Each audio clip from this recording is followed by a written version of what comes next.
Kain na tayo. Mangingasal. Siyempre, hindi mawawala yung kita. Maganda lang, baka pati plato malunok mo ah.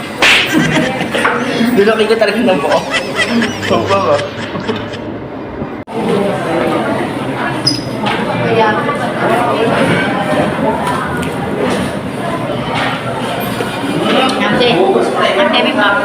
Mark, pang ilang rice na yun, Mark?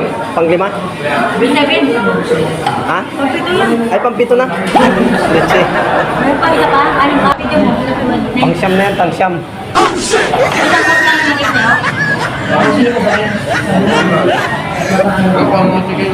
Pag umabot na yun ng 12, Mark, papasara na nila to. Mark, yung kanin mo na sobra, ilagay mo na dito sa plastic kasi yung mga puto, aadubuhin natin yan mamaya.